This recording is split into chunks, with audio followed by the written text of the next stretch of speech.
My son is Frederick John Cox. He was 27 years old, and he worked on the 104th floor of the South Tower of the World Trade Center. And he was there that day when Flight 175 flew in to the 75th floor. There was a way out from that 104th floor down the stairwell in the back. And a few of the people made it out of Sandler O'Neill and Partners. And I know this in my heart. My son would have not left and run away. He would have stayed with all the heroes, the firemen, the policemen. When trouble happens, when emergency happens, we all run away and they run toward the trouble. And to me, they are heroes that I thank every single day, and all those serving our country to protect our freedom. This is my son, Freddie. He spent every single birthday of his 27 years, August the 1st, on Bear Island. And this was his favorite place on earth. I am so grateful for every single person who showed up here to let us know that you have not forgotten our loved ones. That's so touching to my heart. This is my first time here because every year since the first anniversary, I've been at Ground Zero in New York City. First it was under construction, and then 4 years ago, with two presidents sitting there on the podium and their first ladies, they opened the waterfall memorial with the names of our loved ones in marble around. And the energy of that terrible, tragic day and the sadness of those families, I can tell you it has been erased. The museum is open now. It's beautifully done. And 2 years ago, the Freedom Tower opened. It's very different from the Twin Towers. My son loved those towers. He'd say, look at the twins, aren't they beautiful?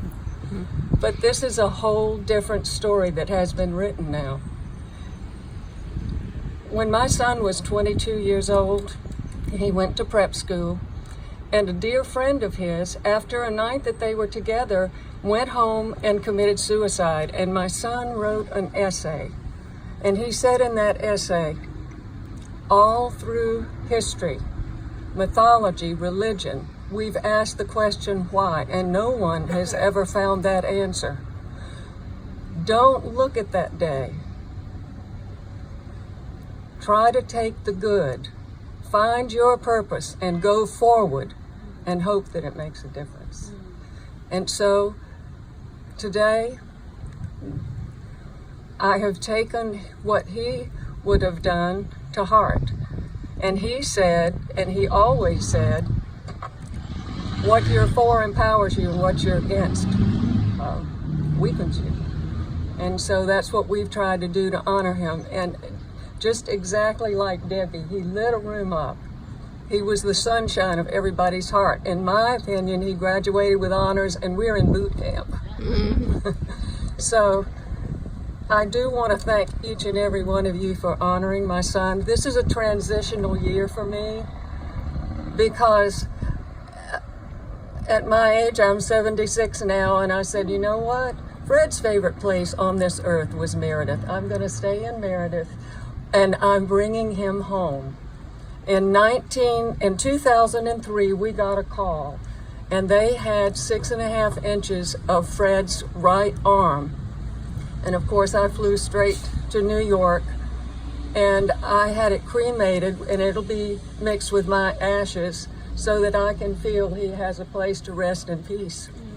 We have been told, actually, the medical examiner has called me and talked to me personally, all the families, and it reassured us that all of the remains unidentified at this time are stored in very beautiful vaults that we, the family, can go view where our loved ones are in New York in the museum.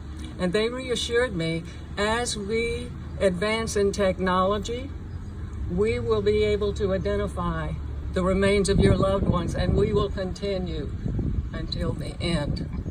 And in 2013, we got another call, and 6.5 more inches of his right arm. And my ex-husband, his father, wanted to have it preserved. And they can preserve the bone, and he has it in an ossuary, which is a bone box where your loved one, and he has it on his desk.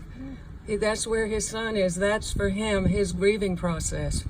In 2017, the medical examiner called and said, we have 4.5 more inches of your son's arm. And my ex-husband and I decided, let our girls, I'm so happy to have him sitting next to me. He's a young, handsome man like my son was. And I know how my daughters have suffered in losing the light of our whole family. And so we decided, let them in their grieving process make the decision. And what did they decide?